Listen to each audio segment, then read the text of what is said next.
Are Hornby in financial difficulties? Their latest financial statements show they made a loss of £12 million in the last financial period.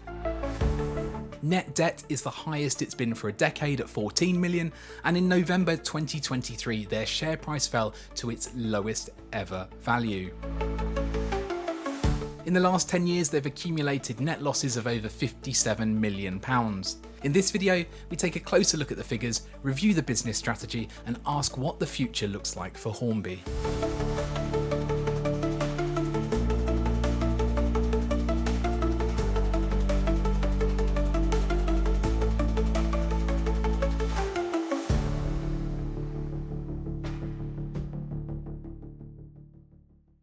The Hornby brand is one of the most iconic in the toy and hobby industry and a household name in the UK. Founded in 1901 by Frank Hornby, its journey began with Meccano, the toy that sparked 1,000 childhood imaginations. But it was in 1920 when Hornby launched its model railways that it forever cemented its place in British culture. Over the decades, Hornby has maintained its position in the market as one of the leading toy and model manufacturers. I've got happy memories of receiving my first Hornby train set, and I won't be alone as the familiar red and yellow brand holds a nostalgic place in many people's hearts. But today, Hornby is much more than model trains. Over the years, the company expanded its portfolio, acquiring some of the most beloved names in the hobby industry. Hornby plc now owns brands like Airfix, the pioneers of plastic model kits, Skate Electrics, the biggest brand in slot car racing, and Corgi, the masters of die-cast vehicle models. Each brand contributes to a diverse product lineup that caters to collectors and hobbyists worldwide.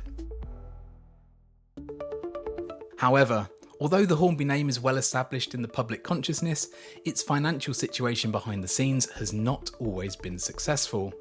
Listed on the stock exchange in 1986, Hornby initially thrived on the strength of its brand and acquisitions. The 1990s were a period of growth with new markets and successful product lines, but as the new millennium approached, trouble started brewing. By the mid-2000s, Hornby was grappling with mounting supply chain issues. Production delays in China disrupted stock, leading to declining sales just as the company expanded. The tipping point came in 2016 when Hornby recorded its largest ever loss of 13.5 million and was forced to issue a series of profit warnings. A disastrous shift to overseas manufacturing, misjudged stock levels and heavy reliance on Christmas sales contributed to the downturn. Analysts speculated that Hornby was struggling to be relevant in the modern toy industry as it transitioned from traditional toys to digital media. Celebrities like James May appealed to the public, encouraging them to buy a train set and keep one of the country's best loved institutions alive. The losses continued for years until Hornby posted small profits in 2021 and 2022. Whilst digital transformation and more agile stock management may have helped, this period also corresponded with the pandemic and lockdowns, during which there was an uptake in hobbies that could be done at home, such as modelling. However, these fleeting successes were more than undone by the severe financial pressures of 2023, resulting in a loss of £6 million. And by 2024, that loss had doubled to £12 million. Hornby's financial history makes for some pretty depressing reading. Over the last 10 years, they've accumulated net losses of over 57 million. Off the back of this performance, the share price dropped to its lowest ever point in November 2023, remaining low today, and shareholders haven't received a dividend since 2012. So how is it that Hornby can continue with results like this? Well, that's largely thanks to the owners and investors and their willingness to lend the company money. The majority of shares are held by Phoenix Asset Management, who own over 70% of the company, and in June 2024 they extended the loan facility that they provide to Hornby plc to 12.55 million. The group also has another 12 million loan facility with Secure Trust Bank plc, and it appears they're relying heavily on these, with borrowing increasing from 7 million in 2023 to over 15 million in 2024. Obviously, borrowing incurs interest and finance costs rose from 800,000 in 2023 to 1.7 million in 2024, with some of the loans attracting up to 15% interest. The annual report suggests that a large amount of that borrowing was invested in capital projects, but that isn't reflected in the company's net assets, which dropped from 36 million in 2023 to 24 million in 2024. Investors obviously still believe that the company has a future though. In 2024, the Fraser Group, led by the controversial retail tycoon Mike Ashley, best known for his chain of Sports Direct shops, acquired a significant 9% stake in Hornby plc. Ashley has a reputation for aggressive takeovers of struggling companies and clearly saw value in Hornby's strong brand heritage. This caused a brief spike in the share price, but that was short-lived. Fraser Group's involvement in Hornby brings both hope and uncertainty. On one hand, Ashley's deep pockets could provide much-needed financial stability, and the Hornby board have access to significant retail expertise. On the other hand, his track record of cost-cutting and restructuring could threaten the intricate nature of Hornby's niche brands. So what is Hornby's strategy going forward, and how do they plan to turn things around? Hornby appears to be pivoting away from their traditional sales paths, and in recent years they've focused on digital transformation and direct-to-consumer sales. The annual report is keen to demonstrate the growth in both these areas and show that they're being successful, but this hasn't translated into overall revenue growth, which only increased by 2% from 55 million to 56 million. Whereas the cost of sales jumped by a massive 11% from 28 million to 31 million. This might explain the recent price increases which were implemented from the 1st of September, and saw the cost of some of Hornby's models rise by 10 to 12%. The cost of the hobby is already a talking point for many, and these increases might drive customers away or towards other manufacturers. Immediately following the increases though, Hornby held a 15% off sale, which applied to all in-stock items ordered directly via their website. And that is quite clever. It gives the impression that customers are getting an incredible deal, whereas in reality the net of the price increases and the discount means that it's actually only a very small deduction.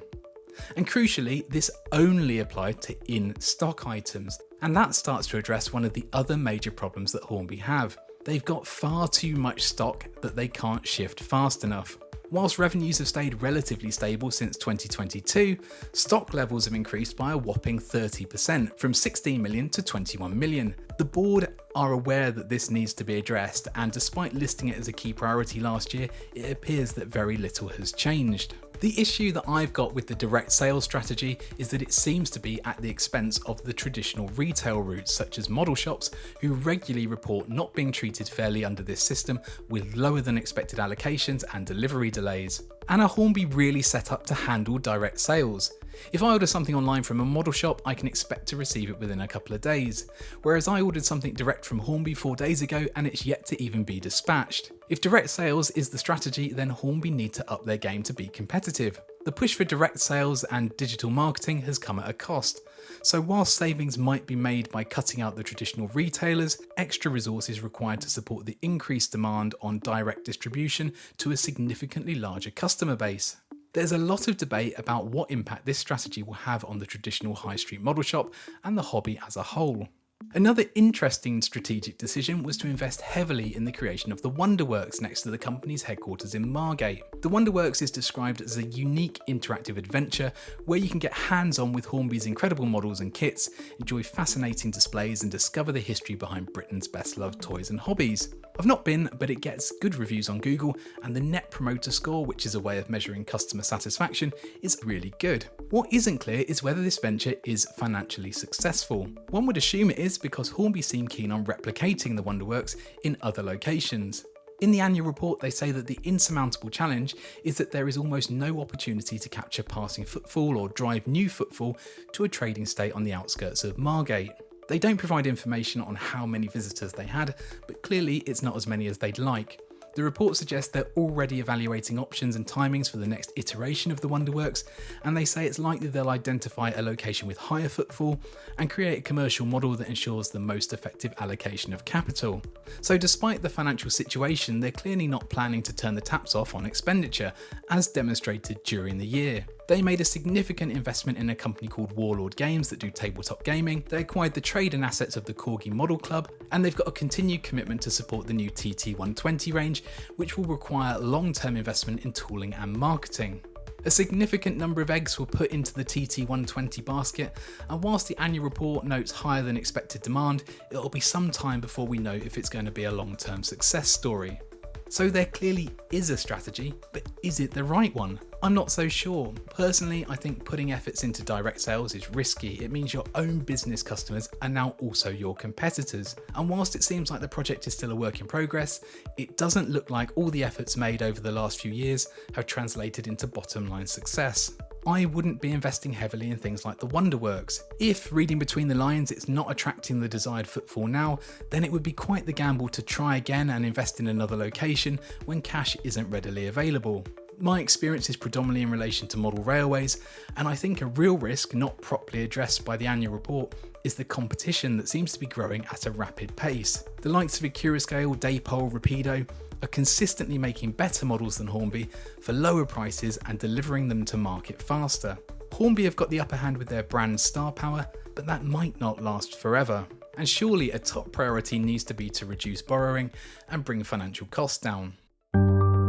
Ultimately, only the Hornby board will have all the facts, and the investors presumably trust that they're driving the business in the right direction as they continue to provide their support. The AGM trading statement was positive, with sales and gross profits for the first 5 months of the year being 10% higher than the same period last year. And they've made some leadership changes, recruited a new head of insights, and have the backing of the Frasers group, which will be reassuring. So Hornby have some challenges, but there could be light at the end of the tunnel. And only time will tell if this century-old institution can move with the times and stay on track. Personally, I really hope Hornby can turn this around and start making some profits again. Let me know your thoughts in the comments. As usual, special thanks to all the YouTube members and patrons for your support. It's very much appreciated, and your names are up on screen now. If you found this video interesting, then please give it a like and subscribe to the channel. That's about it for this video. Thanks for watching, and I will hopefully see you again soon.